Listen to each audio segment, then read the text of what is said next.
Oh my god. Okay, I picked the wrong day to be hungover.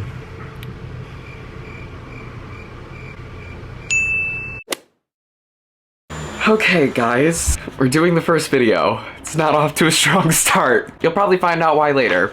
Are you surprised that I'm here? Because honestly, I'm not gonna lie, I'm kind of surprised that I am too. I've wanted to do this for so long, and I've been promising myself that I was gonna do this for so long, and I don't really know what made me decide that now was the time. Whatever the reason is, I'm happy that I'm starting to do it now. If you don't know who I am, my name is Banyan McCart. I am 25 years old. I used to live in Toledo, Ohio, but I'm now living in New York City. I live in Queens specifically, and my life has just changed so drastically. This is gonna be my first YouTube video of hopefully many coming down the line if I don't procrastinate and I keep to a schedule and I try my hardest. Bear with me. I might get into vlogging, whatever the case may be. I'm gonna be here hopefully just every week providing you with amazing content. I feel like today is going to be a challenge. I picked the worst day to do this because every 5 seconds the laundromat under me has some construction going on, and there is literally a saw that sounds like it's in my freaking bedroom. So we're gonna hope that that doesn't interfere with anything that's going on today. But because this is my first video, I wanted people who are gonna watch my channel to kind of get to know who I am and somehow make this a fun way to introduce myself. So to do that, I am going to be ranking my Spotify top 5s for every year that I've had Spotify. I know that the Wrap came out like probably 2 months ago at this point, but I think this is going to be the best way for me to introduce myself because I have a very strong connection to music, and the songs that I listened to during that time of my life can paint a picture as to what was going on with me internally because of things that were happening externally. I don't know if that makes any sense. Hopefully you'll see as the video goes on what I'm trying to say. So I've had Spotify since 2016. That would have made me... Hold on. I would have been 19. I would have been 19. Okay. Is that right?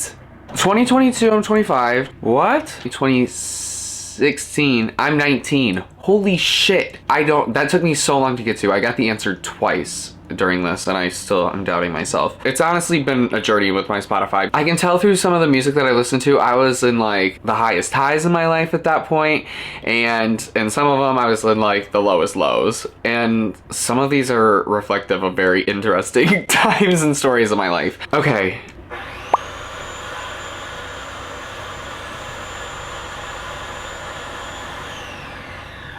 It's starting. So I have 7 spots to fill, and I'm gonna start with the list that comes in absolute dead fucking last, which is my very first ever Spotify top 5 in 2016. I feel, man. My very first Spotify top 5 ever was Work From Home Fifth Harmony, Side to Side Ariana Grande, That's My Girl Fifth Harmony, Not That Kind of Girl Fifth Harmony, and Into You by Ariana Grande. If you can't tell, in 2016, I came out of the closet. I think that that list absolutely reflects 2 things about me. 3 things about me, actually, that I could think of. That I was a young, white twink. It's really bad. I'm actually really embarrassed about it. My top 5 only consists of 2 artists, and it's Fifth Harmony and Ariana Grande. I do have an Ariana tattoo. Oh my god. How can I show? Oh, I do have an Ariana tattoo. It's not really surprising that she makes up almost 50% of this list at that time in my life. I just feel like it doesn't say anything interesting about me. This is the time that I was graduating high school. I was super scared to come out, and when I did, I guess I just decided to let everybody know that it was going full throttle. In 6th place, I have 2019. I don't even remember what was going on in 2019, so hopefully these songs help me remember. Okay. More Ariana. It's really bad. Okay, nothing really changed, I guess. 7 Rings by Ariana Grande, On a Roll by Ashley O, Break Up With Your Girlfriend by Ariana Grande, Dancing with a Stranger by Sam Smith, and Queens Everywhere from the season 11 cast of RuPaul's Drag Race. That last song told me everything that I needed to know about what was going on in my life. Fun fact about me is in college I was in a fraternity. I was a part of Kappa Delta Rho. At the University of Toledo, during season 11, I was actually living with a bunch of straight guys. I never really got along with guys that well at this point in my life. I was always surrounding myself with a lot of women. So being in this fraternity, it was very important to me that I felt comfortable being able to be who I was. One of the things that really helped was that we had gotten a really large TV to put in our living room, and it had a sound bar. It was amazing. It was just an amazing living space that we had never had before. And I used to turn it on Friday nights, watch it on VH1. By the end of the night, all of the guys would come down, watch the show with me, be entertained, have a good time, laugh with me. It made the show so much more fun to watch, and I don't think that everybody really appreciated how simple it was, but how much it made me feel during that time in my life when I was experiencing a lot of uncomfortabilities. Is that a word? Probably not. Taking 5th place is going to be my top 5 in 2020. Okay, 2020, we all remember.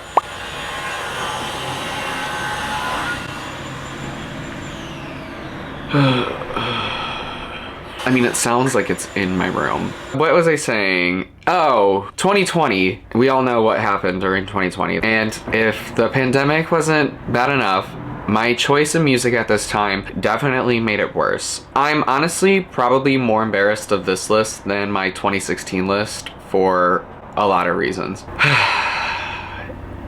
Genetics by Meghan Trainor, All the Fucking Time by Lute, Rain on Me, Lady Gaga, React by the Pussycat Dolls, and Hungry Like the Wolf / Rio from Glee. Okay, I'm gonna be honest, I'm very embarrassed to have Meghan Trainor as my number 1 for any year, but I'm gonna defend myself with saying that that song features the Pussycat Dolls. That is the only reason it is the number 1 song, because I was excited for their comebacks, and hold on, I have to get into a Zen moment. I cannot believe how bad they teased us that the Pussycat Dolls were coming back. I was so excited. When they dropped React, I listened to that song so many times. Oh my god, hold on, I need to take a chapstick break. If you wanna know what's going on in 2023 with me, I'm currently on Accutane, and my skin, she's been on a journey. My lips are cracking all the time, and also there's like a spot right here. I hope it's not on this video. I can't really see. These lights are actually blinding. I don't know how people do this. There's a part right here that can never be undry as well. Now, let's talk about the elephant in the room. Glee. In 2017, my old roommate Danny introduced me to Glee, and it has unfortunately changed my life. I don't know if that's for better or for worse. I actually just saw Lea Michele on Broadway. I mean, you guys, I don't know what else to tell you. I just used to listen to it all the time, and I think it's just one of those guilty pleasure things that people don't want to admit that they listen to Glee. But guess what?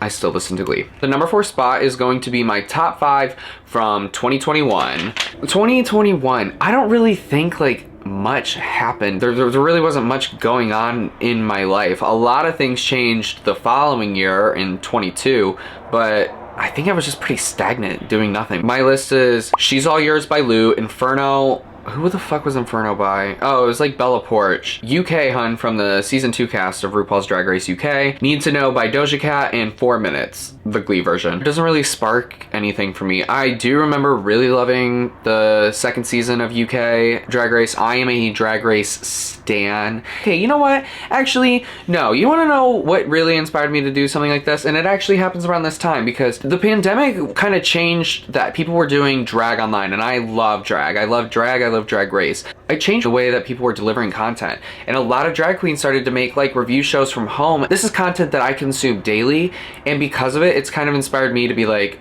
you know, if they can do it, like I can do it, or I can at least attempt. I knew I could connect to something.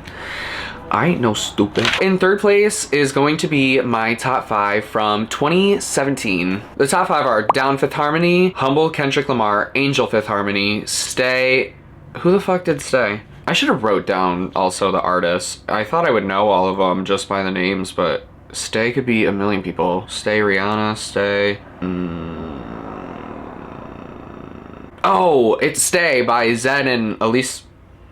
Alicia Cara, and Bombity Bomb from Nick Jonas and Nicki Minaj. Honestly, this list doesn't really inspire anything specifically for me. It just gives me a very happy feeling because it was a lot of the songs that I listened to when I first moved into college. It's where I met some of my best friends, some people I consider family for life. I loved being at school. I hated school. I hated it. But when I listen to these songs, it just takes me back to like meeting people for the first time, or parties that I was at, or even specific car rides that I've taken with people. It inspires just like little things that I know are there that I may not be able to just bring to the forefront of my brain right now. Next up is going to be our silver medalist, my top 5 from 2022. This was obviously just last year, and I know going forward, when I listen to this playlist, this specific top 5 is going to inspire so many memories that I made when I moved to New York City. My top 5 is Tuned In Freestyle by Meg Thee Stallion, Beg For You by Charlie XCX, Come On Baby Cry by Orville Peck, Your Side of the Bed by Lute, and Hello Hello by Trixie Mattel. Tuned In Freestyle, I was playing all the time at the gym, but I remember listening to it on a consistent repeat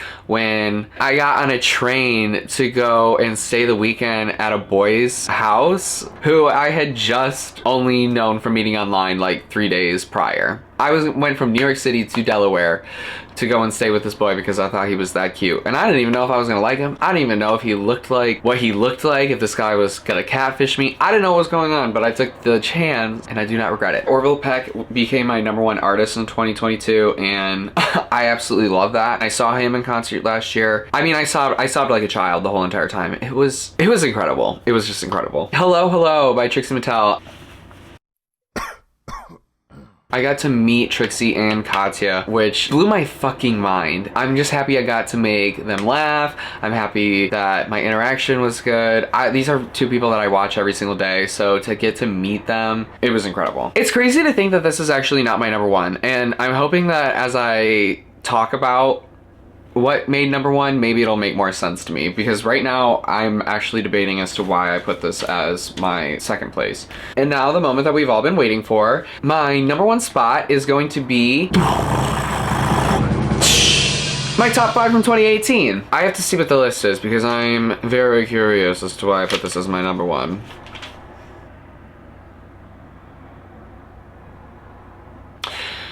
I don't regret it. It just seems irrelevant now. But no. These are memories. That's what the whole point is. My top 5 is No Tears Left to Cry by Ariana Grande, Kitty Girls from the cast of All Stars 3 of RuPaul's Drag Race, Never Be the Same by Camila Cabello, Fifi by... Ooh, I'm gonna get canceled. Fifi by 6ix9ine and Nicki Minaj, and the middle... Who the fuck is this? Maren Morris? Is this Maren Morris? See, I told you. I should have been writing these down. It's Maren Morris.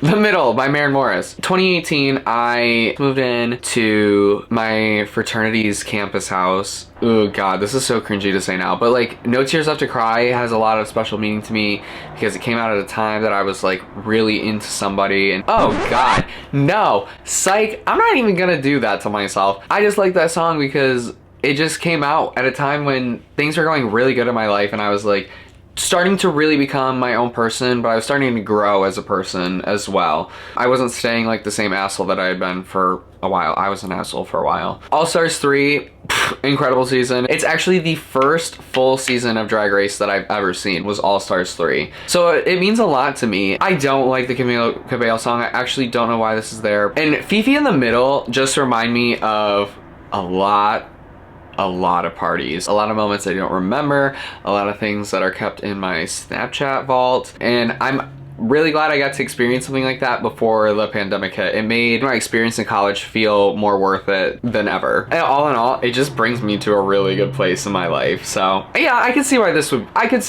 be #1. I think 2022 and 2018 will be a constant battle back and forth between which year I think is better until something else gets added maybe down the line. So there you have it. I can't believe I just did my used I cannot believe I just did my first YouTube video. I would like to thank the in-house studio for all the applause they're obviously giving me. Hopefully you got to know a little bit more about me. Hopefully you'll keep coming to my YouTube channel. I'm gonna try posting weekly. Thank you guys for coming. If you would like, you can like and subscribe to my channel. Also below, I'm gonna be linking my Instagram, my Twitter, all my good stuff, and I'm gonna start getting more social on those things as well. Get ready for a year of this content because I'm already behind. All right, deuces gooses.